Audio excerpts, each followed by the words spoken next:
Look at it, White Diamond's ship. So big and imposing back there. Even if from this distance it does look pretty small. Yeah, once again I'm where I probably shouldn't be, but this time it's through the safety of holographic technology. The holodeck on my new ship is finally finished construction. I just felt like talking about this theory anywhere else would be a mistake. This is a pretty simple theory, and it's one that has been bouncing around quite a bit, so I'm sure a lot of you guys have encountered this in one form or another at some point. It's just the theming and the symbolism that make this theory a reality are so freaking obvious that I feel like you're less likely to miss this than you are to just pick it up, even subconsciously. Now, I was kind of hoping that more episodes would come out and lend credibility to this theory or else disprove it entirely, but it looks like that's not going to happen, at least for a while, and I really wanted to talk about this one, so I'm just going to have to commit to doing a follow-up video should any more evidence for or against come out in the future. The theory in question being that White Diamond isn't who she claims to be, at least not entirely, evidenced by the fact that, thematically speaking, she very much resembles the wonderful Wizard of Oz. Rebecca Sugar has even said that she took a lot of inspiration from the Wizard of Oz when creating this scenario. For those of you who don't know, going by the movie version of the Wizard of Oz, because one, it's been a while since I've read the books, and also because both of these things being in a visual medium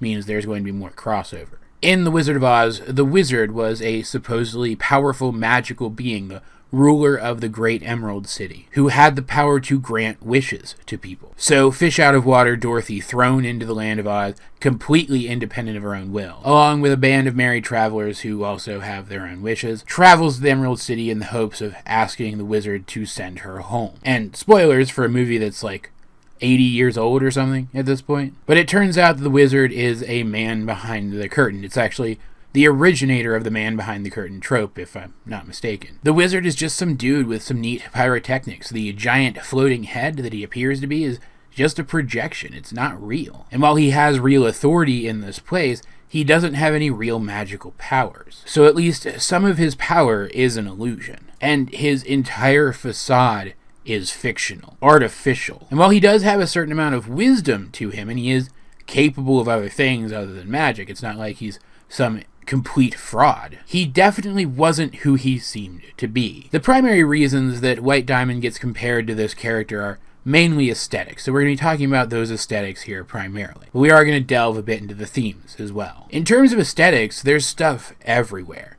White Diamond may not be all green and emeraldy the way that the wizard and his city were, but like the wizard, White Diamond does rule over this gleaming city from her central tower, where she does appear to be little more than a giant floating head. Like, yeah, we can make out her entire body, but the details of it are hard to see, and she appears more as part of the background than as an actual character, as if what we're seeing of her isn't actually truly there in front of the character interacting with her. Her pearl also acts and interacts in very artificial ways which feel constructed more than natural. That, coupled with the fact that her pearl speaks with a different voice than other pearls. White Diamond's voice, in fact, lends to the idea that this pearl is just a puppet, an additional layer to the facade that White Diamond has erected for herself. I mean, heck, Steven even comes to Homeworld in search of White Diamond, in a ship which, while not perfectly ruby colored, is reddish in color and is primarily made up of legs and feet, giving it a certain amount of resemblance to Dorothy's ruby slippers from the movie. Like, I know they weren't ruby slippers in the books, but again, I'm making the comparison to the movie primarily here. And Steven and his band of merry travelers come to White Diamond to ask her to grant a wish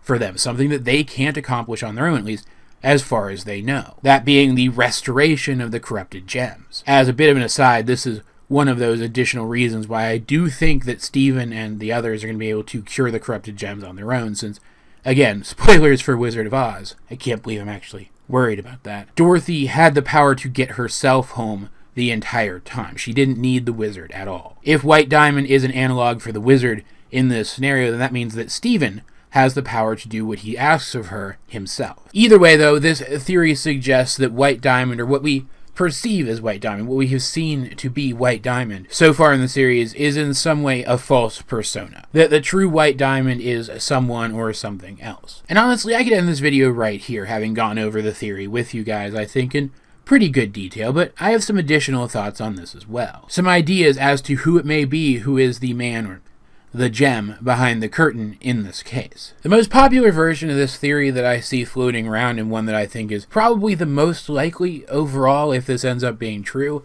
is that White Diamond's pearl is somehow actually in control. After all, White Diamond's pearl, her design was as interesting as White's, if not even more, and she was as intimidating as White, if not even more. She was just pretty creepy. I liked her design and her behavior a lot. It left a big impact on me. And the fact that she and White Diamond speak with the same voice can go both ways. Maybe White Diamond isn't speaking through Pearl with her voice, but Pearl is speaking through White Diamond with Pearl's voice, this particular Pearl's voice. This show would, of course, then have to answer the question of why this Pearl has a completely different voice than every other Pearl we've seen so far. But that would be a neat new mystery for the show to tackle. Still, the fact that this Pearl has a different voice than other Pearls does suggest to me that she's not the one in control. Again, I think that this idea of my own is less likely than the Pearl one, since the idea I'm about to recount to you does necessitate them adding a new character, one that we couldn't really foresee coming into the narrative, whereas the Pearl theory uses characters that we have already seen and therefore is just more likely to happen. But I do think that it's possible that neither one of these people, neither White Diamond, the giant White Diamond, or her Pearl, are the one in control. That there is a third puppet master character somewhere in the background. It's honestly because I have this theory that I was hoping to get more episodes before I talked about this, because I was hoping they would introduce us to a third character